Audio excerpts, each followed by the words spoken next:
ಎಲ್ರಿಗೂ ನನ್ನ ನಮಸ್ಕಾರಗಳು. ವೇದವಾಸ ವೈಬ್ಸ್ ಚಾನಲ್ಗೆ ಸ್ವಾಗತ ಸುಸ್ವಾಗತ.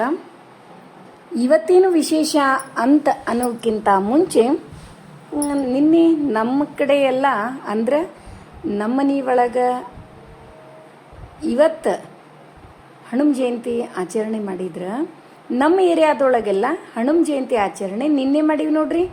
ಅದಕ್ಕೆ ನಿನ್ನೆ ಮುಂಜಾನೆ ಮಾಡ್ಕೊಂಡು ಹೋದ ಕೋಸಂಬರಿ ಅಷ್ಟು ಖಾಲಿ ಅಂತೂ ಆಗಂಗಿಲ್ಲ, ಎಲ್ರಿಗೂ ಗುರ್ತದ. ಮತ್ತು ಉಳಿದದ್ದು ಅದಕ್ಕೊಂದು ರೂಪ ಕೊಟ್ಟು ಮಸ್ತ್ ಟೇಸ್ಟಿಯಾದ ಒಂದು ಪಕೋಡ ಮಾಡೋಣ ಅಂತ ತಿಳ್ಕೊಂಡು ಮಾಡ್ಲಿಕ್ಕತ್ತೀನಿ ನೋಡ್ರಿ. ಅದರೊಳಗೆ ಆಲ್ರೆಡಿ ಎಲ್ಲ ಇದ್ದೇ ಇರ್ತದೆ, ಉಪ್ಪು ಜೀರಿಗೆ ಎಲ್ಲ ಇರ್ತದೆ. ಕೋಸಂಬರಿ ಅಂತೂ ಟೇಸ್ಟಿ ಕೋಸಂಬರಿನೇ ಆಗಿರ್ತದೆ. ಈಗ ಅವನ್ನೇ ಕರೆದು ಮಾಡ್ಲಿಕ್ಕತ್ತೀನಿ. ಖರೆ ಭಾಳ ಅಂದ್ರೆ ಭಾಳ ಟೇಸ್ಟ್ ಆಗಿದ್ದು. ಚಾದ ಜೋಡಿ ಅಂದರೆ ಪಕೋಡ ಯಾರಿಗೆ ಇಷ್ಟ ಆಗಂಗಿಲ್ಲ ರೀ. ಹೆಸರುಬೇಳೆ ಪಕೋಡ, ಕಡಲೆಬೇಳೆ ಪಕೋಡ ಎಲ್ಲರೂ ಇಷ್ಟಪಡ್ತಾರೆ. ಅದು ಸ್ನ್ಯಾಕ್ಸ್ ಅಂಥೇಳಿ ಟೀ ಜೋಡಿ ಒಂದು ಸೈಡ್ ಸ್ನ್ಯಾಕ್ಸ್ ಬೇಕೇ ಆಗ್ತದೆ. ಹಾಗಾಗಿ ನಾನು ಇವನ್ನೇ ಮಾಡ್ಲಿಕ್ಕತ್ತೀನಿ. ಇವತ್ತು ನಮ್ಮ ಮನೆಗೆ ನಮ್ಮ ಅಣ್ಣ ಅತ್ತಿಗೆ ಎಲ್ಲರೂ ಬರೋರಿದ್ದರು. ಅದಕ್ಕೆ ಒಂದಿಷ್ಟು ಜಾಸ್ತಿ ಮಾಡೋಣ, ಎಲ್ರಿಗೂ ಚಾದ ಜೊತೆ ಒಂದು ಎರಡೆರಡು ಕೊಟ್ಟರು ಟೇಸ್ಟ್ ಹತ್ತದ, ಡಿಫ್ರೆಂಟಾಗಿನೂ ಇರ್ತದ ಅಂತ ತಿಳ್ಕೊಂಡು ಕೋಸಂಬರಿ ಹೋಗಿ ಪಕೋಡ ಆಗಿ ಬಂದು ನೋಡ್ರಿ. ಆಯ್ತಾ, ಕೋಸಂಬರಿ ಪಕೋಡ ಸುದ್ದಿ ಆಯಿತು ನೋಡಿದ್ರಿ. ಮತ್ತು ಇನ್ನೂ ಒಂದು, ಮೊನ್ನೆ ನಾನು ಸಂತಿಗೆ ಹೋದಾಗ ಜವಾರಿ ಸಣ್ಣ ಸಣ್ಣ ಟೊಮೆಟೊ ತೊಗೊಂಡು ಬಂದಿದ್ದೆ. ಹಾಗಾಗಿ ಅವು ಮತ್ತು ಫ್ರಿಜ್ ಒಳಗಂತೂ ಇಟ್ಟಿಲ್ಲ, ಖುಲ್ಲ ಇಟ್ಟಿದ್ದೆ. ಅವತ್ತೇ ತೊಳೆದು ಚೆಂದಾಗಿ ಇಟ್ಟಿದ್ವಿ. ಇದು ಚಟ್ನಿ ಮಾಡೋದಾಗಿರಲಿಲ್ಲ. ಹಾಗಾಗಿ ಈಗ ಒಂದು 2 ಸ್ಪೂನು ಎಣ್ಣೆ, ಜೀರಿಗೆ, ಸಾಸಿವೆ, ಅರಿಶಿನ ಪುಡಿ, ಹಿಂಗು, ಕರಿಬೇವು ಎಲ್ಲ ಹಾಕಿ ಅವಿಷ್ಟು ಟೊಮೆಟೊ ಹಾಕಿ ಅದರೊಳಗೆ ಒಂದಿಷ್ಟು ಮಸಾಲೆ ಪುಡಿ, ಖಾರ ಪುಡಿ ಮತ್ತು ಈ ಟೊಮೆಟೊ ಸಣ್ಣ ಸಣ್ಣ ಟೊಮೆಟೊ ಏನವೆಲ್ಲ ಹುಳಿ ಇರ್ತಾವೆ, ಅದಕ್ಕೆ ತಕ್ಕಂಗೆ ಒಂದಿಷ್ಟು ಬೆಲ್ಲ ಹಾಕಿ, ಉಪ್ಪು, ಖಾರ ಪುಡಿ, ಸ್ವಲ್ಪ ಮಸಾಲೆ ಪುಡಿ ಹಾಕಿ ರೆಡಿ ಆಯ್ತು ನೋಡ್ರಿ ಚಟ್ನಿ. ಇದು ಇಷ್ಟು ನಿನ್ನೆ ವಿಡಿಯೋ ಆದ್ರೆ ಈಗ ಇವತ್ತಿನ ವಿಡಿಯೋಕ್ಕೆ ಬರೋಣ್ರಿ. ನೋಡ್ರಿ, ಈಗ ನೋಡ್ಲಿಕ್ಕತ್ತದ್ದು ಇವತ್ತಿನ ಮುಂಜಾನೆಯ ತಂಪಾದ ವಾತಾವರಣವನ್ನು ನೋಡ್ತಾ ಒಂದು ಸಿಂಪಲ್ ಆದ ರಂಗೋಲಿ, ಅದರ ಜೊತೆಗೆ ಒಂದು ಕಿವಿಗೆ ಹಿತವಾಗುವಂಥ ಒಂದು ಮಾತು ಎಲ್ಲರೂ ಇಷ್ಟಪಡ್ತೀರಿ. ಹಾಗಾಗಿ ಹೇಳಬೇಕು ಅಂತ ಅನ್ನಿಸ್ತದೆ ನನಗೂ ಕೂಡ. ನೋಡ್ರಿ, ಇದೆಷ್ಟು ಚಂದದ. ಯಾವುದೇ ವಿಷಯವನ್ನು ಅಭ್ಯಾಸ ಮಾಡಬೇಕಾದ್ರೆ ಆ ವಿಷಯದಲ್ಲಿ ಗೆದ್ದವರ ಸಲಹೆ ಎಷ್ಟು ಮುಖ್ಯವೋ ಸೋತವರ ಸಲಹೆ ಪಡೆಯುವುದೂ ಅಷ್ಟೇ ಮುಖ್ಯ. ನೋಡ್ರಿ, ಖರೇನೆ ಎಷ್ಟು ಅರ್ಥಪೂರ್ಣ ಅದಂದ್ರೆ, ನಾವು ಬರೀ ಗೆದ್ದವ್ರಿಗೆ ಇಂಟರ್ವ್ಯೂ ತೊಗೋತೀವಿ ಹೆಂಗೆ ಗೆದ್ರಿ ಅಂಥೇಳಿ. ಹಾಗಾಗಿ ಎಷ್ಟೋ ಜನರು ದಡ್ರಾಗೇ ಕೂಡ್ತಾರೆ. ಯಾಕಪ್ಪ ಅಂತಂದ್ರೆ ಸೋತವ್ರದ್ದು ಇಂಟರ್ವ್ಯೂ, ಸೋತವ್ರನ್ನ ಮಾತಾಡ್ಸೋದು ಎಷ್ಟು ಮುಖ್ಯ ಅಂತಂದ್ರೆ, ನೀವು ಹೆಂಗೆ ಸೋತ್ರಿ ಅಂತ ಕೇಳಿದ್ವಿ ಅಂದ್ರೆ ನಮಗೆ ಸಿಕ್ಬಿಡ್ತದ ಆನ್ಸರು. ನಾವು ಅದನ್ನು ಫಾಲೋ ಮಾಡಲಿಲ್ಲ ಅಂದ್ರೆ ಅರ್ಧಕ್ಕರ್ಧ ಗೆಲ್ಬೋದು, ಹೌದಿಲ್ರಿ? ಎಲ್ಲ ಸಮಸ್ಯೆಗಳಿಗೂ ಕಷ್ಟಗಳಿಗೂ 2 ಔಷಧ ಅವ. ಎಲ್ಲ ಸಮಸ್ಯೆಗಳಿಗೂ ಕಷ್ಟಗಳಿಗೂ 2 ಔಷಧ. ಅವು ಯಾವುವು ಅಂತಂದ್ರೆ, ಒಂದು ಕಾಲ, ಮತ್ತೊಂದು ಮೌನ. ನೋಡ್ರಿ, ಒಂದೊಂದು ಸರಿ ಕಾಲವೇ ಉತ್ತರ ಕೊಡ್ತದ, ಒಂದೊಂದು ಸರಿ ನಾವು ಉತ್ತರ ಕೊಡದೆ ಮೌನವಾಗಿರಬೇಕು. ಎಷ್ಟು ಇದ್ರ ಒಳಗ್ರಿ ಭಾಳ ಅಂದ್ರೆ ಭಾಳ ಅರ್ಥ ಅದ. ಕೂತು ಯೋಚನೆ ಮಾಡಿದ್ರೆ ಇವು 2 ಥಾಟ್ಸು ನಿಮಗೆಲ್ಲ ಇಷ್ಟ ಆದು ಅಂತ ಅನ್ಕೋತೀನಿ. ಮತ್ತು ಹನುಮ ಜಯಂತಿ ಆಚರಣೆ ನೀವೆಲ್ಲ ಇವತ್ತೇ ಮಾಡೀರಿ ಅಂತ ಅನ್ಕೋತೀನಿ. ಮತ್ತು ಒಂದಿಷ್ಟು ನಮ್ಮ ಫ್ಯಾಮ್ಲಿಯರ್ಸು ನಿನ್ನೆನೇ ಮಾಡ್ಯಾರ, ಒಂದಿಷ್ಟು ನಮ್ಮ ಫ್ಯಾಮ್ಲಿಯರ್ಸು ಇವತ್ತು. ಯಾಕಂದ್ರೆ ನಿನ್ನೆ ಕಮೆಂಟ್ಸ್ ಬಂದಿದ್ದು ನಾವು ನಾಳೆ ಸೆಲೆಬ್ರೇಷನ್ ಮಾಡ್ತೀವಿ ಅಂತ. ಒಂದಿಷ್ಟು ಮಂದಿ ನಾವು ಇವತ್ತೇ ಸೆಲೆಬ್ರೇಷನ್ ಮಾಡೀವಿ ಅಂತ ಹೇಳಿದ್ರಿ. 2 ದಿವಸ ಮುಹೂರ್ತ ಭಾಳ ಅಂದ್ರೆ ಭಾಳ ಚಲೋನೇ ಬಂದದ. 2 ದಿವಸ ಆಚರಣೆ ಮಾಡಿದ್ರು, ಏನೂ ತಪ್ಪಿಲ್ಲ. ನೋಡ್ರಿ, ಇವತ್ತಿನ ಸಿಂಪಲ್ ಆದ ರಂಗೋಲಿ ಹ್ಯಾಂಗಾಗ್ಯದ ಅಂತೇಳಿ ಕಮೆಂಟ್ ಮಾಡಿ ತಿಳಿಸೋದು ಮರಿಬೇಡ್ರಿ. ಮತ್ತು ಇವತ್ತು ನಮ್ಮ ಮನೆ ಒಳಗೆ ಹನುಮ ಜಯಂತಿ ಆಚರಣೆ ಮಾಡೀವಿ. ಮತ್ತು ಹುಣ್ಣಿಮೆ ಆಚರಣೆ ಹೆಂಗದ, ಸಿಂಪಲ್ ಆದ ಅಡುಗೆ ಜೊತೆ ಇವತ್ತಿನ ರಂಗೋಲಿ ಮತ್ತು ಅಡುಗೆ, ಅದರ ಜೊತೆಗೆ ಪೂಜೆ ಅಂತೂ ಇದ್ದೇ ಇರ್ತದೆ.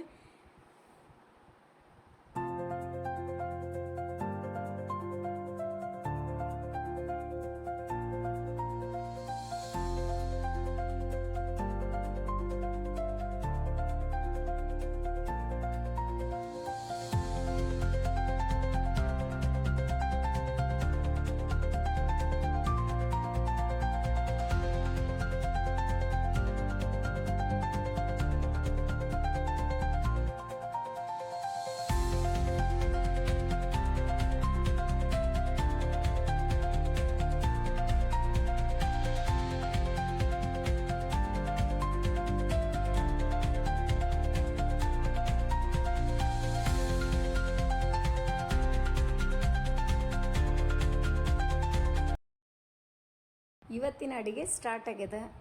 ಒಂದು ಕಡೆ ತೊಗರಿಬೇಳೆ, ಒಂದು ಕಡೆ ಕಡಲೆಬೇಳೆ, ಒಂದು ಕಡೆ ಹೆಸರು ಕಾಳು, ಇನ್ನೊಂದು ಕಡೆ ಏನದ ನವಣಕ್ಕಿ ಅನ್ನ ಮತ್ತು ಬಿಳಿ ಅಕ್ಕಿ ಅನ್ನನೂ ಮಾಡೀನಿ ರೀ. ನಮ್ಮ ಮನೆ ಒಳಗೆ ಭಾಳ ರೇರು, ನೀವೆಲ್ಲ ನೋಡ್ತೀರಿ. ನೋಡ್ರಿ, ಹೆಸರು ಕಾಳು ಕುದ್ದಾವ. ನಾನು ಹೆಸರು ಕಾಳ್ದು ಏನು ಮಾಡ್ಲಿಕ್ಕತ್ತೀನಿ ಅಂತೀರೇನು ರೀ, ಹೆಸರು ಕಾಳಿನ ಹುಳಿ ಮಾಡ್ಲಿಕ್ಕತ್ತೀನಿ. ಮತ್ತು ಹಾಗೆ ಪಲ್ಯ ಕಮ್ ಹುಳಿ ಅಂತೀವಲ್ಲ ರೀ, ಎರಡೂ ಆಗಬೇಕದು. ಇವೆರಡೂ ಮಾಡ್ಲಿಕ್ಕತ್ತೀನಿ. ಮತ್ತು ತೋವಿನೂ ಇಳಿಸ್ಲಿಕ್ಕತ್ತೀನಿ. ಅನ್ನಕ್ಕೆ ತೋವಿ ಅನ್ನಕ್ಕೂ ಇಡ್ತೀನಿ. ಈಗ ಒಲಿ ಯಾವುದ್ರ ಖಾಲಿ ಆಯಿತು ಅಂತಂದ್ರೆ, ಮತ್ತು 4 ಒಲಿ ಅಂತೂ ನನಗೆ ಎಷ್ಟು ಯೂಸ್ಫುಲ್ ಆಗ್ಯದ ನೋಡಿದ್ರಲ್ಲ, ಭಾಳ ಅಂದ್ರೆ ಭಾಳ ಉಪಯೋಗ ಆಗ್ಯದ ರೀ 4 ಒಲಿ ಮಾತ್ರ. ಈಗ ಒಂದೊಂದೇ ಐಟಮ್ಸು ಇಳಿಲಿಕ್ಕತ್ತು. ಹೆಸರು ಕಾಳು, ಅದರೊಳಗೆ 1-2 ಮೆಂತೆ ತೊಪ್ಪಲದು ಮೆಂತೆ ಸೂಡವ ಹೆಚ್ಕೊಂಡು ಇಟ್ಕೊಂಡೀನಿ. ಈಗ ಒಂದು ಸೈಡ್ ಒಗ್ಗರಣೆ, ಮೆಂತೆ ಪಲ್ಯ ಒಗ್ಗರಣೆ ಹಾಕ್ಲಿಕ್ಕತ್ತೀನಿ ಹುಳಿಗೆ. ಇನ್ನೊಂದು ಸೈಡ್ 2 ಪಾಲಕ್ಕವ, ಅವನ್ನೆಲ್ಲ ಚೆಂದಾಗಿ ತೊಳೆದು ಇಟ್ಕೊಂಡಿದ್ದೆ. ಅವನ್ನ ಬರೀ ಹಂಗೆ ಬಿಸಿ ಮಾಡ್ತೀನಿ ರೀ, ಚೆಂದಾಗಿ. ಎಣ್ಣೆ ಅದು ಏನು ಹಾಕಿಲ್ಲ ಪಾಲಕ್ ಒಳಗೆ. ಇಲ್ಲಿ ನಾನು ಏನದ ಮೆಂತೆ ಮತ್ತು ಹೆಸರು ಕಾಳಿನ ಹುಳಿ ಮಾಡ್ಲಿಕ್ಕತ್ತೀನಿ. ಒಂದು 2-3 ಸ್ಪೂನು ಎಣ್ಣೆ, ಜೀರಿಗೆ, ಸಾಸಿವೆ, ಅರಿಶಿನ ಪುಡಿ, ಹಿಂಗು, ಕರಿಬೇವು ಎಲ್ಲ ಹಾಕಿ ಮೆಂತೆ ಪಲ್ಯ ಹಾಕಿ ತಾಳಿಸ್ಲಿಕ್ಕತ್ತೀನಿ. ಈ ಕಡೆ ಏನದ ಹಂಗೆ ಎಣ್ಣೆ ಅದು ಏನೂ ಹಾಕಿಲ್ಲ, ಪಾಲಕ್ ಚೆಂದಾಗಿ ತಾಳಿಸ್ಕೊಳಕತ್ತೀನಿ. ನೋಡ್ರಿ, ಈಗ ಎಲ್ಲ ಕುದಿಸಿ ಇಟ್ಕೊಂಡೆ ಹೆಸರು ಕಾಳು ಮೆಂತ್ಯದೊಳಗೆ ಹಾಕಿದೆ. ಹಾಕಿ ಚೆಂದಾಗಿ ಎಲ್ಲ ಮಿಕ್ಸ್ ಮಾಡಿ ಅದರೊಳಗೆ ಒಂದಿಷ್ಟು ನೀರು ಹಾಕಿ ರುಚಿಗೆ ತಕ್ಕಷ್ಟು ಉಪ್ಪು, ಖಾರ, ಮಸಾಲೆ ಪುಡಿ ಹಾಕಿ ಕುದಿಸ್ಬಿಟ್ಟೆ ಅಂದ್ರೆ ಮ್ಯಾಲೆ ಒಂದಿಷ್ಟು ಕೊತ್ತಂಬರಿ ಹಾಕಿದ್ರೆ ಮಸ್ತ್ ಟೇಸ್ಟಿಯಾದ ಮೆಂತೆ ಹೆಸರು ಕಾಳಿನ ಹುಳಿ ರೆಡಿ ಆಗ್ತದೆ ನೋಡ್ರಿ. ಮೊನ್ನೆಯೊಬ್ಬರು ಹೇಳಿದ್ರಿ, ಕಾಳುಗಳು ನೀವು ಜಾಸ್ತಿ ಯೂಸ್ ಮಾಡಂಗಿಲ್ಲ ಅಂತ. ಅವ್ರಿಗೆ ಆನ್ಸರು ಮಾಡೇ ಆಗಿದೆ. ಯಾಕಂದ್ರೆ ನಾವು ಮೊಳಕೆ ಬಂದ ಕಾಳುಗಳನ್ನೇ ಜಾಸ್ತಿ ಯೂಸ್ ಮಾಡ್ತೀವಿ. ಪ್ರೋಟೀನ್ ನಮ್ಗೆ ಹೆಚ್ಚಾಗಿ ಸಿಗ್ತದೆ. ಹಾಗಾಗಿ ಅಡುಗೆ ಒಳಗೆ ಕಡಿಮೆ, ಹಿಂಗೆ ಒಮ್ಮೊಮ್ಮೆ ಸ್ವಲ್ಪ ಡಿಫ್ರೆಂಟ್ ಆಗಿರಲಿ ಅಂತ ಇವತ್ತು ಅಡುಗೆ ಮಾಡ್ಲಿಕ್ಕತ್ತೀನಿ. ನಮ್ಮ ಮನೆಗೂ ಮಂದಿ ಬಂದಾರ, ಅಣ್ಣ, ಅತ್ತಿಗೆ, ಮಕ್ಕಳು ಎಲ್ಲರೂ ಬಂದಾರ. ಅದಕ್ಕೆ ನನಗೆ ಹಿಂಗಾಗಿ ಏನಾಗ್ಲಿಕ್ಕತ್ತವ ರೀ, ಏನಾದರೂ ಅಡುಗೆ ಮಾಡ್ಬೇಕು ತಲೆ ಏನೇ ಓಡುವಲ್ತು. ಏನಾರ ಸ್ಪೆಷಲ್ ಮಾಡಬೇಕು ಅನ್ಕೋತ ಏನು ಬರೇ ಮಾತು. ಎದ್ದಾಗಿಂದ ಒಂದು 2-2 ತಾಸು ಕೂತು ಮಾತಾಡ್ತೀವಿ. ರಾತ್ರಿನೂ 12 ತನಕ ಮಾತು ಹೇಳೋದು, ಮುಂಜಾನೆನೂ ಲಘು ಹೇಳೋದು, 8 ಗಂಟೆ ತನಕ ಮಾತು ಹೇಳೋದು, ಇದರಾಗೆ ಹೊಂಟದ ನೋಡ್ರಿ. ಹಾಗಾಗಿ ಅಡುಗೆ ಏನು ಮಾಡ್ಬೇಕಂತೇಳಿ ತಿಳಿಲಾರ್ದೆ ಏನೋ ಮಾಡ್ಕೋತ ಹೊಂಟೀನಿ. ಆದರೂ ಕೂಡ ಒಂದು ಕಮೆಂಟ್ ಬೇಕೇ ಬೇಕು, ಅಡುಗೆ ಹೆಂಗಾಗಿತ್ತು ಅಂಥೇಳಿ. ನೋಡ್ರಿ, ಈಗ ಪಾಲಕ್ಕೆಲ್ಲ ಬಿಸಿ ಮಾಡಿ ತೆಗೆದೆ. ನಾನು ಆ ಪಾಲಕ್ ಏನದ ಮಿಕ್ಸಿ ಮಾಡಿ ತಗೊಂಡ್ಬಿಡ್ತೀನಿ. ಅದರ ಒಳಗೆ ಒಂದಿಷ್ಟು ಗೋಧಿ ಹಿಟ್ಟು, ಅಂದ್ರೆ ರುಚಿಗೆ ತಕ್ಕಷ್ಟು ಉಪ್ಪು, ಖಾರ ಎಲ್ಲ ಹಾಕ್ತೀನಿ ರೀ. ಇದ್ರೊಳಗೆ ಹಾಕಿ ಮಿಕ್ಸಿ ಮಾಡಿ ಗೋಧಿ ಹಿಟ್ಟು ಕಲಿಸ್ಬಿಡ್ತೀನಿ. ಮಸಾಲೆ ಪುಡಿನೂ ಹಾಕೀನಿ. ಅಂದ್ರೆ ಪಾಲಕ್ ಮಸಾಲೆ ಪುರಿ ಮಾಡ್ಲಿಕ್ಕತ್ತೀನಿ. ಮಸ್ತ್ ಟೇಸ್ಟ್ ಆಗಿದ್ದು ಅಂತ ಅಣ್ಣನ ಮಕ್ಕಳಂತೂ ಹೇಳಿದರು. ಅದಕ್ಕೆ ನೀವು ಕೂಡ ಇದನ್ನು ಒಂದು ಸರಿ ಟ್ರೈ ಮಾಡಿ ಹ್ಯಾಂಗಾಗಿದ್ದು ಅಂಥೇಳಿ ಕಮೆಂಟ್ ಮಾಡಿ ತಿಳಿಸೋದು ಮರಿಬೇಡ್ರಿ. ಮತ್ತು ಖಾರ ಪುಡಿ ಹಾಕೀನಿ. ಇದ್ರ ಬದಲಾಗಿ ನೀವು ಹಸಿಮೆಣ್ಸಿನ್ಕಾಯಿ ಹಾಕ್ಬೋದು. ನಾನು ಖಾರ ಪುಡಿ ಹಾಕೀನಿ ರೀ. ಈಗ ಅಷ್ಟು ಚೆಂದಾಗಿ ಕಲಿಸಿ ಪುರಿ ಮಾಡಲಿಕ್ಕೆ ಸ್ಟಾರ್ಟ್ ಮಾಡಿಬಿಡ್ತೀನಿ ನೋಡ್ರಿ. ಮತ್ತು ಪಾಲಕ್ ಮಸಾಲೆ ಪುರಿ ಮಾಡಿದಾಗ ಇದಕ್ಕೇನದ ಇಂಥದೇ ಪಲ್ಯ ಬೇಕು ಅದೇನು ಇರಂಗಿಲ್ಲ ರೀ.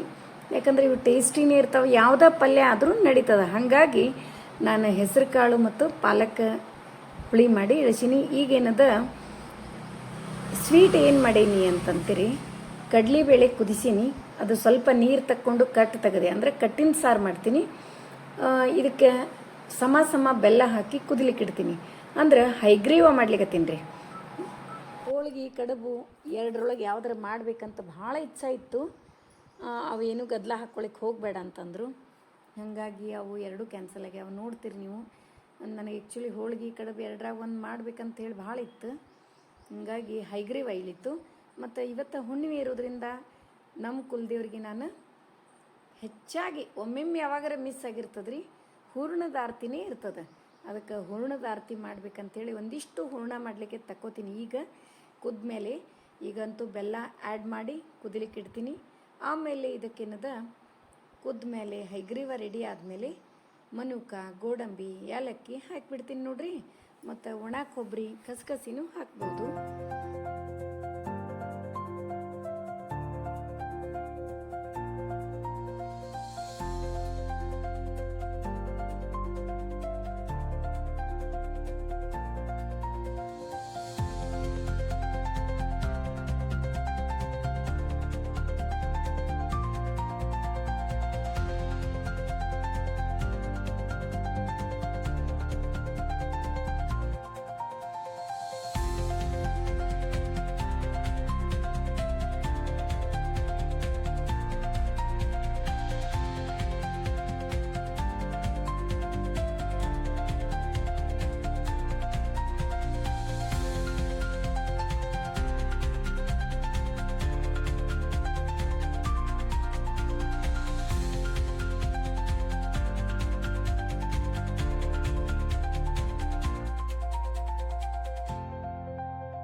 ನೋಡ್ರಿ ಪುರಿ ಮಾತ್ರ ಸೂಪರಾಗಿ ಆಗ್ತವೆ. ಯಾಕೆ ಮಸಾಲೆ ಪುರಿ ಅದ್ರಾಗ ಬರೀ ಪಾಲಕದ್ದು ಮಾಡಿದ್ರು, ಮೆಣಸಿನ್ಕಾಯಿ ಹಾಕಿ ಮಾಡಿದರೆ ಗ್ರೀನಾಗಿ ಫುಲ್ ಕಲರ್ ಬರ್ತಾವೆ. ನಾ ಮಸಾಲೆ ಪುಡಿ ಎಲ್ಲ ಹಾಕಿರೋದ್ರಿಂದ ಫುಲ್ ಡಾರ್ಕ್ ಗ್ರೀನ್ ಬಂದಿಲ್ಲ, ಲೈಟ್ ಗ್ರೀನಾಗಿ ಚಲೋ ಆಗ್ಯಾವ.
ಈಗ ನೋಡ್ರಿ ಪುರಿ ಮಾಡೋದಾಯ್ತು.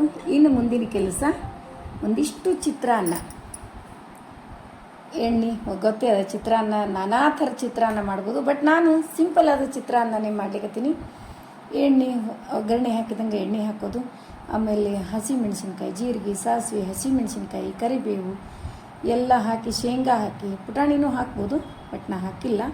ಶೇಂಗಾ ಇಷ್ಟು ಹಾಕಿ, ಇಂಗು, ಅರಿಶಿನ ಪುಡಿ ಇವೆಲ್ಲನೂ ಹಾಕಿ ಅನ್ನ ಹಾಕಿ ಕಲಿಸ್ಬಿಡೋದು. ಬೇಕಂದ್ರೆ ಇನ್ನೂ ಟೇಸ್ಟ್ ಬೇಕಪ್ಪ ನಮ್ಗೆ ಅಂತಂದ್ರೆ ಅದರೊಳಗೆ ಒಂದಿಷ್ಟು ಮಾವಿನಕಾಯಿ ಹೆರಿದು ಹಾಕಿದ್ವಿ ಅಂದರೆ ಇನ್ನೂ ಟೇಸ್ಟ್ ಆಗ್ತದೆ. ಇಷ್ಟು ಮತ್ತು ಒಗ್ಗರಣೆ ಯಾಕೆ ಇಷ್ಟು ಯಾಕೆ ಮಾಡ್ಲಿಕ್ಕತ್ತೀರಿ ಅಂತ ಅಂತೀರಿ ನೋಡ್ರಿ. ಇನ್ನೂ ಒಂದಿಷ್ಟು ಒಗ್ಗರಣೆ ಇದ್ರೊಳಗೆ ಸಾರು, ಕಟ್ಟಿನ ಸಾರಿಗೆ ಒಂದು ಬೇಕು.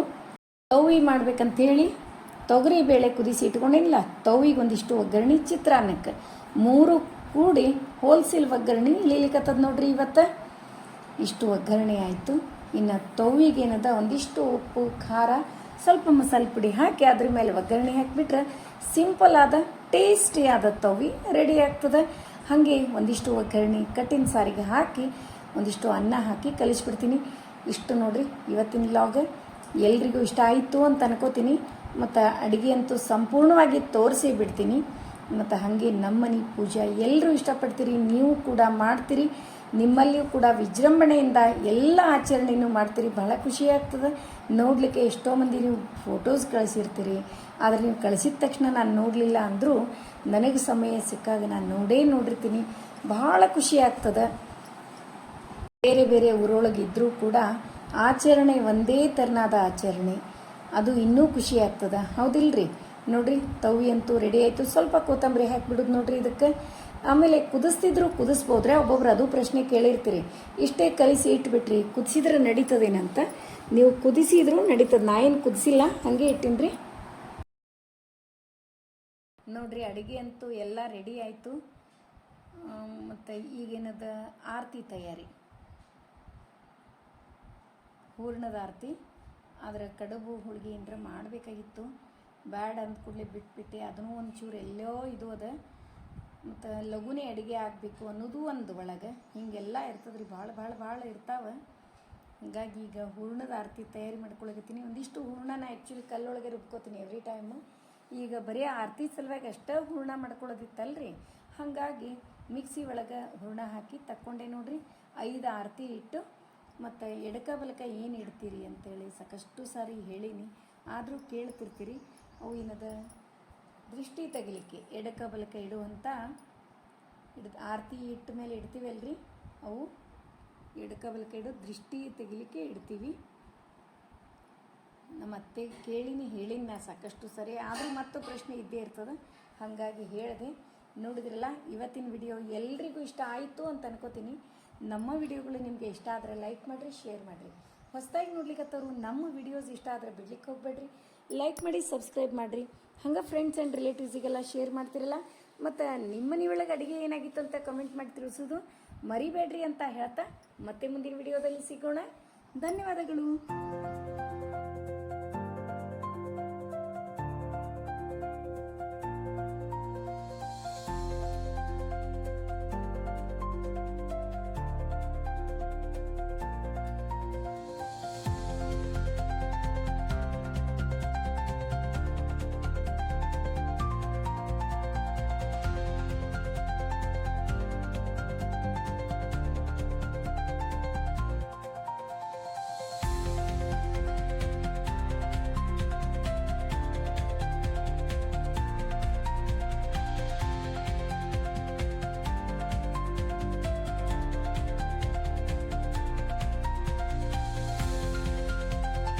ಮತ್ತು ಇನ್ನೂ ಒಂದು ಹೇಳಬೇಕಾಗಿತ್ತು, ನವಣಕ್ಕೆ ಮೊಸರು ಅನ್ನ ಭಾಳ ಅಂದ್ರೆ ಭಾಳ ಟೇಸ್ಟ್ ಆಗ್ತದೆ. ನೀವು ಇದನ್ನು ಮಾಡಿ ನೋಡ್ರಿ. ನವಣಕ್ಕೆ ಮೊಸರು ಅನ್ನ ದಿನನಿತ್ಯ ತಿಂತೀರಿ, ಆರೋಗ್ಯಕ್ಕೂ ಹೇಳಿ ಮಾಡಿಸಿದ್ದಿದ್ದು. ಯಾಕಂದ್ರೆ ಈ ಬೇಸಿಗೆಗೆ ನವಣಕ್ಕೆ ಅಂತೂ ಆರೋಗ್ಯಕ್ಕೆ ಅಷ್ಟು ಮುಖ್ಯ, ಅಷ್ಟು ಒಳ್ಳೆಯದು. ಅದರ ಜೊತೆಗೆ ಮೊಸರು ಅನ್ನ, ನವಣಕ್ಕೆ ಮೊಸರು ಅನ್ನ ಅಂತೂ ಇನ್ನೂ ಚಲೋ ನೋಡ್ರಿ. ಮತ್ತು ನಮ್ಮ ಬಾಡಿನೂ ಹೀಟ್ ಆಗೋದು ತಡೆಗಟ್ತದೆ, ತಂಪಾಗಿರ್ತದೆ. ಆಮೇಲೆ ಎಲ್ಲ ಫೈಬರ್ ಕಂಟೆಂಟ್ ಅಂತೂ ಸಿಕ್ಕಾಪಟ್ಟೆ ಇರ್ತದೆ ಅದರೊಳಗೆ. ನವಣಕ್ಕಿ ಅಂದರೆ ಫೈಬರ್, ಫುಲ್ ಆಫ್ ಫೈಬರ್. ಹೀಗಾಗಿ ಆರೋಗ್ಯಕ್ಕೆ ಭಾಳ ಚಲೋ. ನೀವು ಜಾಸ್ತಿ ನವಣಕ್ಕಿನೇ ಯೂಸ್ ಮಾಡಿರಿ ಅಂತ ಈ ವಿಡಿಯೋ ಮೂಲಕ ನಾನು ಹೇಳಲಿಕ್ಕೆ ಇಷ್ಟಪಡ್ತೀನಿ. ನೋಡಿರಿ, ಮೊಸರನ್ನ ನೋಡಿದ್ರೇ ಅಷ್ಟು ಟೇಸ್ಟ್ ಅನ್ನಿಸ್ಲಿಕ್ಕತ್ತದ.